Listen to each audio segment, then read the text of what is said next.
Hello student, मैं तनी आप सभी का स्वागत करता हूं आपके अपने चैनल इलेक्ट्रिकल रिसर्च एकेडमी में। सुबह का 3 बजे का वीडियो देखे होंगे, कुछ इम्प्रूवमेंट करने का प्रयास किया गया होगा। आई होप पसंद आया होगा, क्योंकि फेस टू फेस इंटरेक्शन शायद ज़्यादा अंडरस्टैंडेबल होता है। ठीक है, तो उसी को ध्यान में रखते हुए ये थीसिस भी फेस टू फेस करने का प्रयास किया गया है, मगर डिजिटली तरीके से। ठीक है, तो आई होप ये सेशन भी पसंद आएगा आपको, और सेशन पसंद आए तो बाबू इसको लाइक, शेयर और सब्सक्राइब जरूर कर देना। ठीक है, पहला क्वेश्चन आज का देखें तो क्या है पहला क्वेश्चन।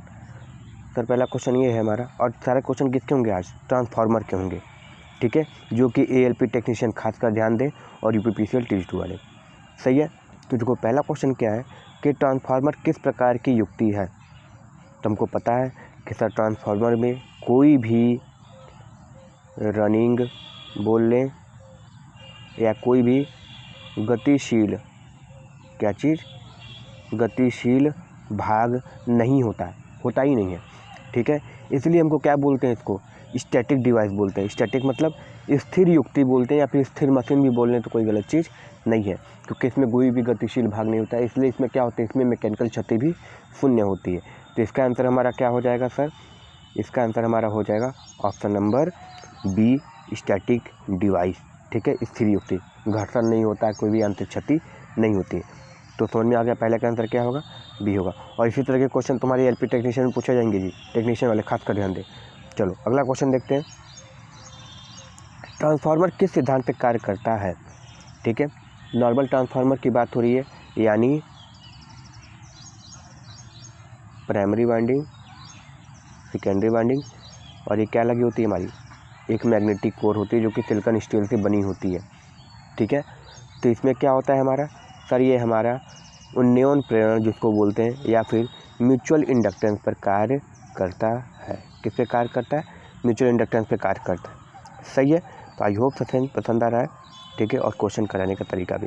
तो किस पे कार्य करता है सर, ये म्यूचुअल इंडक्टेंस या उन्नयन प्रेरण। म्यूचुअल इंडक्टेंस वहाँ पे काम करता है जहाँ पे कोई भी कॉन्टैक्ट ना हो, वैद्युतिक रूप से कोई भी कॉन्टैक्ट ना हो, फिर भी क्या हो रहा हो, एक जगह से दूसरी जगह पर हमारा क्या जा रहा हो, फ्लक्स जा रहा हो या फ्लक्स लिंक कर रहा हो। ठीक है, तो वो उन्नयन प्रेरण की श्रेणी में आती है। सही है, चलो अगला क्वेश्चन देखते हैं, क्वेश्चन नंबर 3, ट्रांसफार्मर किस विद्युत धारा पर कार्य करता है। पूछता है क्वेश्चन के ट्रांसफार्मर किस विद्युत धारा पर काम करता है, या फिर अगर ये धारा न दे तो और दूसरी प्रवृत्ति का धारा दे तो क्या हो सकता है। तो देखो ट्रांसफार्मर हमेशा एसी पे कार्य करता है। किस पे, एसी पे कार्य करता है, क्योंकि उसके लिए हमेशा ईएमएफ इंड्यूस करनी, जैसा कि फराडे ने कहा था कि तुमको अगर विद्युत बनाना है तो E बराबर n d phi by d t करना पड़ेगा। तो इस d phi by d t के चक्कर में हमको ऐसी तैसी करनी पड़ती है, यानी फ्लक्स का परिवर्तन करना पड़ता है। और जब भी फ्लक्स का परिवर्तन होगा, जब उसमें धारा का परिवर्तन होगा, तो समय के साथ धारा का परिवर्तन किस में होता है सर, एसी में होता है।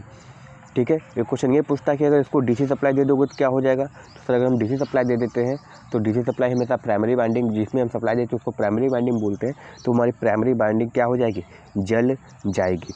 ठीक है, तो याद रखना ये हमेशा किस पे कार्य करता है, प्रतिवर्ती धारा पे कार्य करता है, एसी डीसी पे नहीं करता है, और एसी डीसी तो बोलन होगा ही। ठीक है, तो हमेशा एसी धारा पे कार्य करता है। ठीक है, इसको याद रखना है। अगला क्वेश्चन, ट्रांसफार्मर कोर किस धातु की बनी होती है। अभी आगे बात हुई थी कि सर ट्रांसफार्मर में हमेशा हम जो क्रोड बनाते हैं वो सिलिकॉन स्टील का बनाते हैं। सिलिकॉन स्टील करने से फ़ायदा ये होता है कि सर उसकी परमेबिलिटी यानी विद्युतशीलता अच्छी हो जाती है, और इसमें जो हमारी सेंथिल हानि जिसको हम लोग क्या बोलते हैं सर जी, हिस्टेरेसिस लॉस, हिस्टेरेसिस लॉस हमारी क्या हो जाती है, कम हो जाती है। ठीक है, हिस्टेरेसिस लॉस कम हो जाती है। अब देखो सिलिकॉन स्टील तो प्रयोग करते हो सही है, मगर कैसा सर, लेमिनेटेड प्रयोग करते हैं। ठीक है, लेमिनेशन करने से ये फ़ायदा हो जाता है हमारा कि जो एडी करंट लॉस है, एडी करंट वो क्या हो जाती है, कम हो जाती है। ठीक है, एडी करंट भी कम हो जाती है। और याद रखना ये दोनों ही क्या होते हैं, नियत लॉस होते हैं, जिसको कांस्टेंट लॉस बोलते हैं, और ये कभी भी लोड पर डिपेंड नहीं करता है, लोड दो चाहे न दो। ठीक है, हमेशा इतने ही लॉस बने रहेंगे, कभी परिवर्तित नहीं होगा। तो सर हमेशा हम लेमिनेटेड सिलिकॉन स्टील का ही प्रयोग करते हैं। सही है, चलो अगला क्वेश्चन देखें कि ट्रांसफार्मर कोर की मोटाई कितनी होती है। ट्रांसफार्मर कोर की मोटाई कितनी होती है, कोर का मतलब समझ रहे हो, जो हम लेमिनेशन कर रहे थे जिससे हमारा क्या हो रहा था सर, हिस्टैरिसीस लॉस कम हो रहा था। तो ये जो हिस्टैरिसीस लॉस कम करने के लिए, सॉरी एडी करंट लॉस, तो जो एडी करंट लॉस करने के लिए जो हम लेमिनेशन करते हैं, यानी पतली पतली चदरों को में काटते हैं, शीट पे काटते हैं, तो कितनी होनी चाहिए प्रत्येक की सर 0.35 से लेके 0.5 mm। ये जितना पतला होगा उतना ही कम हमारा एडी करंट लॉस होगा, इसको याद रखना, ठीक है। थिकनेस जितना बड़ा होगा उतना अधिक एडी करंट लॉस भी बढ़ेगा। तो इसका आंसर हो जाएगा 0.35 से 0.5 mm। आई होप समझ में आ गया होगा। अगला क्वेश्चन देखते हैं कि ट्रांसफार्मर कोर लेमिनेटेड क्यों बनाया जाता है। देखो वही सवाल है कि सिलिकॉन स्टील का प्रयोग किए सही है, कोई दिक्कत नहीं है, ठीक है, मगर क्यों प्रयोग किए। तो सर लेमिनेटेड कोर बनाने का हमारा मेन मकसद यही है कि सही से क्या हो जाता है, हमारा एडी करंट लॉस क्या हो जाता है, कम हो जाता है। एडी करंट लॉस कहाँ पे होता है, हमेशा क्रोड में होता है। हिस्टैरिसीस लॉस हो चाहे एडी करंट लॉस, हमेशा क्रोड में होता है। और सर ये नियत मान के लॉस होते हैं, और हम लेमिनेशन इसीलिए करते हैं कि सर हमारा एडी करंट लॉस कम हो जाए, ठीक है। अच्छा व्यू मिल रहा होगा तुम्हारे हमारी इमेज के पीछे, पेड़ पौधे, ठीक है, खुला आसमान, सही है। तो हम लोग जब ग्रुप स्टडी करते हैं पार्कों में तो उसकी कहानी उस समय वीडियो बना रहे हैं, ठीक है। चलो अगला देखते हैं नेक्स्ट क्वेश्चन। और जैसा अच्छा व्यू मिल रहा है उसी अच्छा तरह व्यू हमको इस वीडियो पे भी चाहिए और लाइक शेयर भी चाहिए, सही है। चलो अगला क्वेश्चन देखते हैं, ट्रांसफार्मर की दक्षता कितनी होती है। देखो वैसे तो क्वेश्चन अधूरा है, ये पूरा नहीं लिखा है कि ट्रांसफार्मर की दक्षता कितनी होती है, पावर ट्रांसफार्मर या डिस्ट्रीब्यूशन ट्रांसफार्मर। पहले तो ये कंफर्म देना चाहिए। अगर नहीं दिया है तो तुम ये मान के चलोगे कि ट्रांसफार्मर की देखोगे हिसाब से कि दक्षता कितनी लिखी हुई है, जितनी रेंज दी हुई है, अधिकतर ये किस में हो सकता है सर, ये हमारा हो सकता है पावर ट्रांसफार्मर में ही हो सकता है, ठीक है। तो पावर ट्रांसफार्मर की दक्षता लगभग 100% होती है जी, क्योंकि इसमें कोई भी गतिशील भाग नहीं होता जिससे फ्रिक्शन लॉस ये सब नहीं होते। तो लगभग जो दक्षता होती है 95 से 98% या 90 दे दिया कोई दिक्कत नहीं, 95 से 98% होती है। और आइडियल है तो 100% होगा, ठीक है, इसको याद रखना है। और ये डिस्ट्रीब्यूशन ट्रांसफार्मर की बात कर लें तो ये सर हमारा लगभग होता है 50% होता है, ठीक है। और ज़्यादा डिटेलिंग में जाओगे तो 60 से 70% के करीब होता है, और डिटेलिंग में जाओगे तो लगभग 77% होता है। इन सब चीज़ों को याद रखना है, सही है। चलो अगला क्वेश्चन देखते हैं, थोड़ा जल्दी है इसलिए अच्छी आवाज़ निकल रही है, ठीक है, संभाल लेना। ट्रांसफार्मर के किस वाइंडिंग को ऐसी सोर्स से कनेक्ट किया जाता है, याद रखना।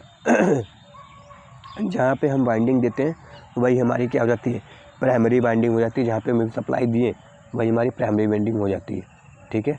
तुम ट्रांसफार्मर को प्राइमरी को सेकेंडरी, सेकेंडरी से प्राइमरी भी कनेक्ट कर सकते हो, मगर जिसमें तुम कनेक्ट करोगे वही तुम्हारी प्राइमरी वाइंडिंग हो जाती है। वो लो वोल्टेज वाइंडिंग हो चाहे हाई वोल्टेज, वो बात की बात है, ठीक है। तो जिसमें तुम सप्लाई देते हो वो सदैव क्या कहलाती है सर, हमारी प्राइमरी वाइंडिंग कहलाती है। जिसमें सप्लाई, अगर सेकेंडरी को प्राइमरी वाइंडिंग कर रहे हो, सप्लाई दे रहे हो, तो वो तुम्हारी प्राइमरी वाइंडिंग बन जाएगी। अब चाहे वो हाई वोल्टेज हो चाहे लो वोल्टेज वाइंडिंग हो, ठीक है। चलो ये याद रखना। Next question, laminated core transformer core laminated silicon steel को क्यों बनाया जाता है।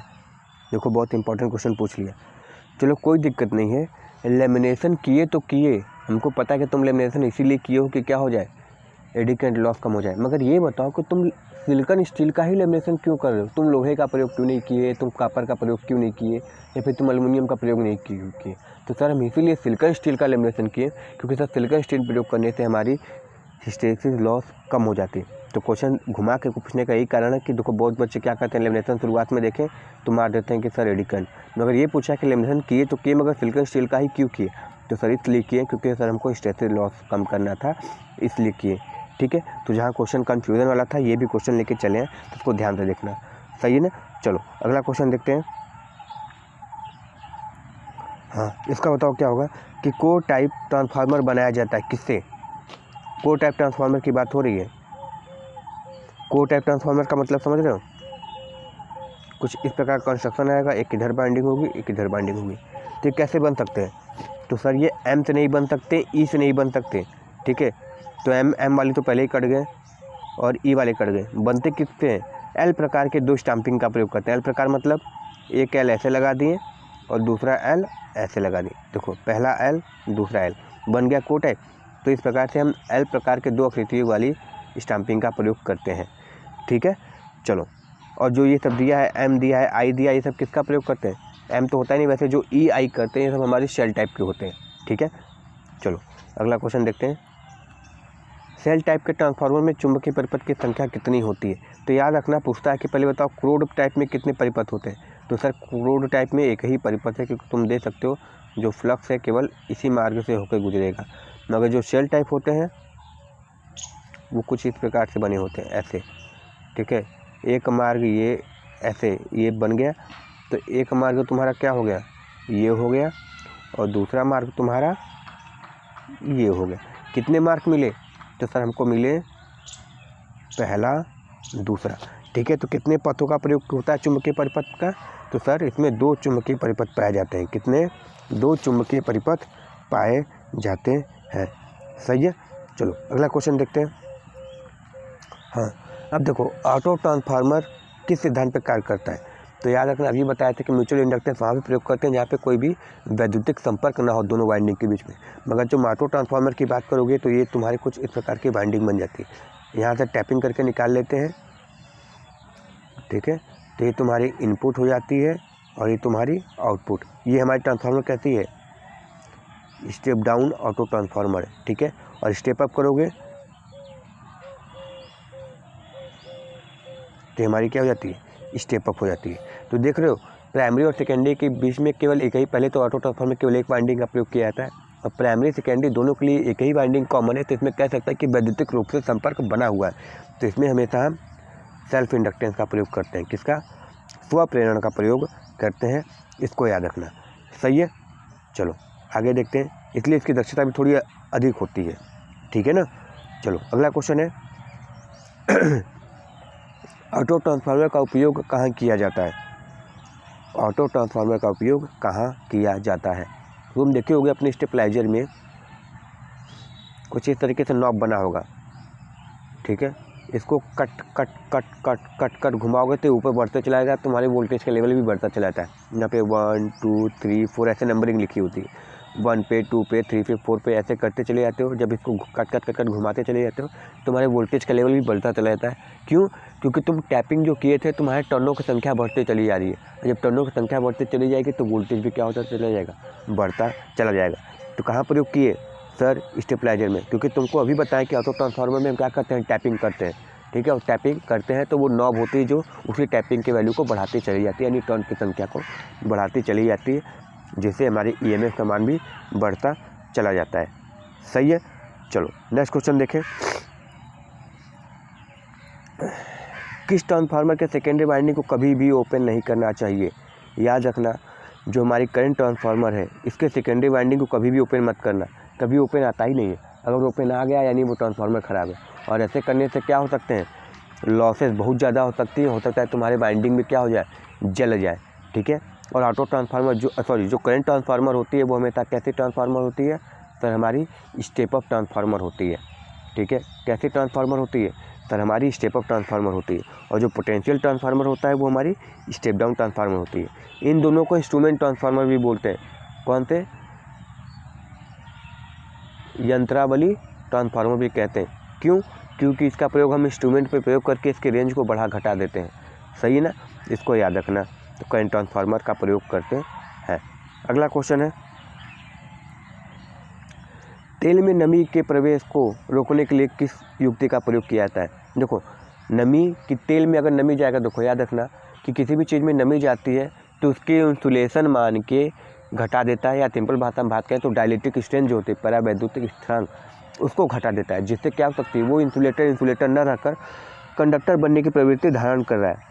तो इससे बचने के लिए, क्योंकि हम जानते हैं कि ट्रांसफार्मर जो हमारा होता है वो इंसुलेटर होता है, तो ये अगर इसमें नमी जाएगी तो क्या होगा? धीरे धीरे इंसुलेटर न रह के कंडक्टर बन जाएगा, जिससे अंदर दोनों आपस में शॉर्ट सर्किट होंगे वाइंडिंग, और वाइंडिंग जल जाएगी, ठीक है। और ब्लास्ट भी हो सकते हैं। तो हम करते क्या है, इससे नमी से बचाने के लिए हमेशा हम ब्रीदर का प्रयोग करते हैं। ब्रीदर में होता क्या है हमारा? सर ब्रीदर में हमारा होता है सिलिका जेल होता है, ठीक है। शुरुआत में जब ये नमी नहीं सूखा होता है तो इसकी कलर कैसी होती है? तो इसका कलर ब्लू होता है। और सूखने के बाद कैसा हो जाता है? जिस पेन की राइटिंग से हम लिख रहे हैं यानी पिंक, तो उस कलर की हो जाती है। इसको याद रखना है, ब्रीदर, ठीक है। ब्रीदर लगा कहाँ होता है? सर मेन टैंक और कंजर्वेटर टैंक के बीच में ब्रीदर लगा होता है। ये भी बहुत ज़्यादा पूछा जाता है। सही है। चलो बाबू सेशन पसंद आ रहा हो तो इसको लाइक शेयर और सब्सक्राइब जरूर कर दो यार, ठीक है। बीच बीच में बोलना पड़ा कि हो सकता है भूल गए हो। अगला क्वेश्चन है, कि नो लोड पर ट्रांसफार्मर कितना करंट प्रवाहित करता है। देखो जब नो लोड होता है तो नो लोड में इसको बहुत कम मात्रा की आवश्यकता होती है। क्यों कम मात्रा की आवश्यकता पड़ती है पता है? क्योंकि हम अभी तुमको बताएं कि जो कांस्टेंट लॉस होता है, कांस्टेंट लॉस जो होता है यानी एडी करंट लॉस और हिस्टैरिसीस लॉस होता है, ये तो लॉस होने ही होने, लोड रहे चाहे न रहे। तो इस लॉस को पूर्ण करने के लिए, इस लॉस की क्षति को पूर्ण करने के लिए हमेशा हमारी करंट बहती है, जो कितनी होती है 2 से 5% होती है। इसको याद रखना है, कितनी होती है 2 से 5% होती है। और ये किसकी होती है नो लोड करंट? सर ये हमारी होती है 3 फेज इंडक्शन मोटर की, ठीक है, क्योंकि इसमें थोड़ी गतिशील भाग हो जाती है इसलिए थोड़ा बढ़ जाती है, ठीक है। तो 2 से 5% किसकी होती है? नो लोड करंट होती है ट्रांसफार्मर की, सही है, इसको याद रखना नो लोड करंट। और फिर भाई बाबू सेशन पसंद आए तो इसको लाइक करो, शेयर करो, और चैनल पे नए हो तो सब्सक्राइब जरूर कर लो, ठीक है। आज ज़्यादा इंटरेक्शन करने का प्रयास किया गया इसलिए थोड़ा डिजिटली तरीके से लाइव आने का प्रयास किया गया। इसी तरह डेली आते रहेंगे और तुम लोग के लिए नए नए वीडियो और अच्छे अच्छे क्वेश्चन, खासकर एलपी टेक्नीशियन वालों के लिए, क्योंकि वो उनका बैकग्राउंड शायद टेक्नीशियन ना हो या फिर किए भी हों तो उस टेक्नीशियन के बैकग्राउंड पर रहते नहीं है, ठीक है। इसलिए उनके लिए ज़्यादा मेहनत की जा रही है, सही है। और 3 बजे वाला लेक्चर जरूर देखना। मिलते हैं नेक्स्ट वीडियो में। Thank you very much and all the very best, ठीक है। जय हिंद, जय भारत।